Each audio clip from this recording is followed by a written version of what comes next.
You being the administrator from Rajasthan, and what would you like to play your role in terms of the women empowerment in Rajasthan, specifically the women and child development? So, firstly, with respect to women, the first thing that I would like to do is to ensure women's safety. And so, secondly, the women literacy rate in Rajasthan is still very low. It is just around 52%. So, that should be increased. Thirdly, sir, the women health should be focused upon, because even the maternal mortality ratio of Rajasthan is quite higher than the national average.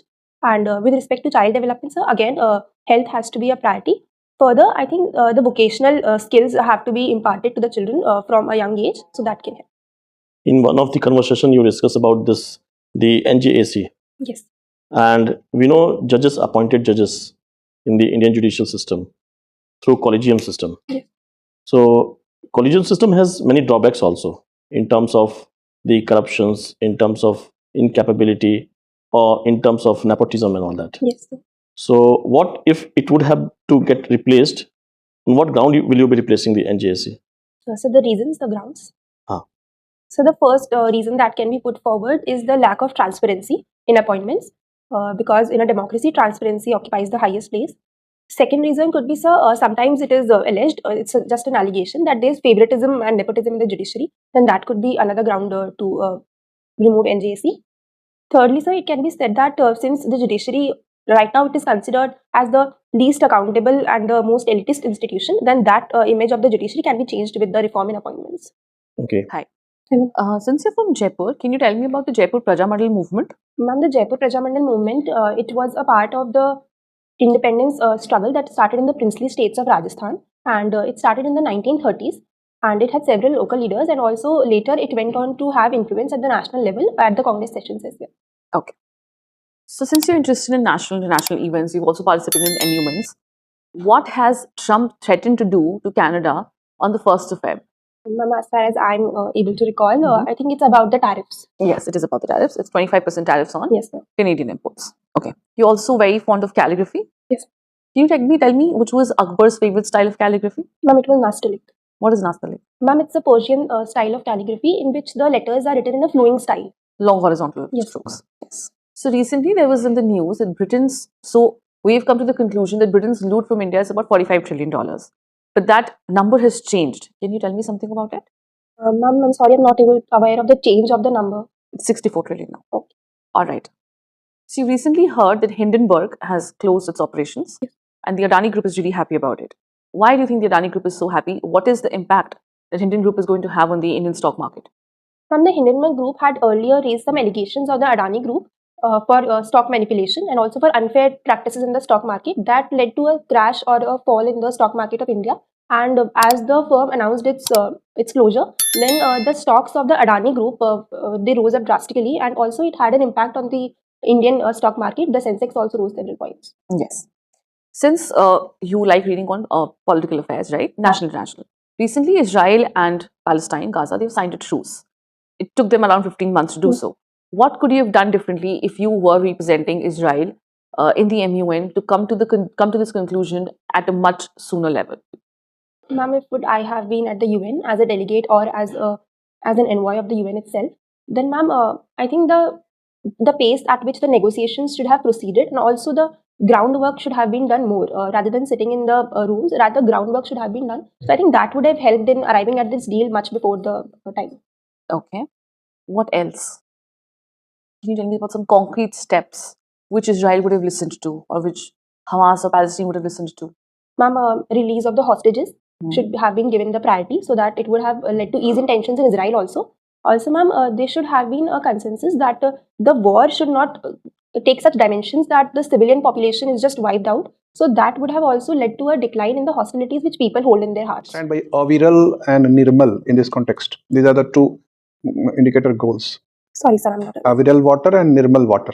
Sir, can you please repeat? Aviral pani, jal, and Nirmal jal. These are the two targeted indicators in the Mamika India. Sir, I'm sorry, I don't know the specifics. Okay, never mind. Thank you. Thanks. Yes. You must be knowing about the Nari Shakti Vandana Act.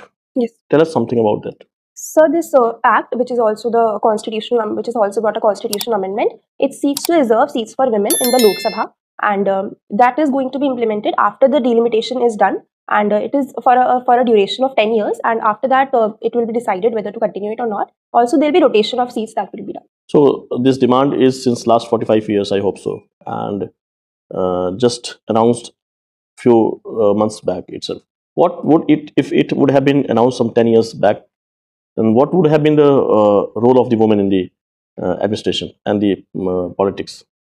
Sir, if it would have been announced, as you said, 10 years earlier or even earlier, then they could have been increased presence of women in the Parliament of India. And also, sir, as when it begins, then the starting may not be that smooth, but with such long time period, women would also have acquired various skills which would have helped them to contribute meaningfully to the parliamentary processes, and that would have led to their empowerment. Nationwide river cleaning programs, not only one but several simultaneously. Yes, sir. So why do you think the government is hesitant in declaring Namami Jamune, Namami Narmade, Namami Godavari, Namami Krishna programs? So the government has taken steps to ensure river cleaning, such as the Namami Gange program, as you mentioned. But similar steps have not been taken. So what I think is that it is also a matter of federalism, and also the government has to see that the current projects which are being implemented, first they have to be ensured fully. And Are you satisfied with the progress of Namami Gange project? yes, sir, I think it has achieved a lot. Briefly highlight the performance so far.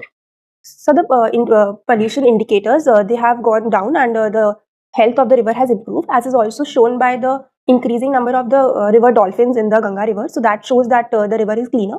But we see that some stretches of the river still remain polluted, and also sir, public awareness I think needs to be increased more so that there is less pollution. If we try to link green economy and unemployment problem, do you think it can play a major role in providing employment to the youth and even particularly women?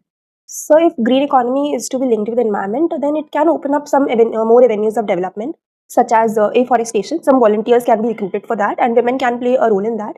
Also, sir, the traditional practices of India, which are environment friendly, they can be promoted. So in that also, women and youth can be recruited. My last question Can to you- you.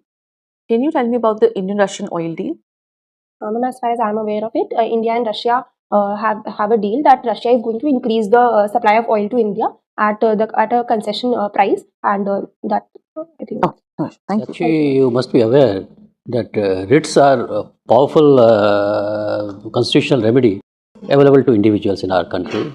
Under which articles the Supreme Court of India and High Courts enjoy the power of issuing writs? The Supreme Court under Article 32 and High Court under Article 226. So, what are the types of writs? So it's mandamus, habeas corpus, quo warranto, prohibition, and certiorari. If the meaning of literal meaning of habeas corpus is to produce before the body, what is the meaning of mandamus?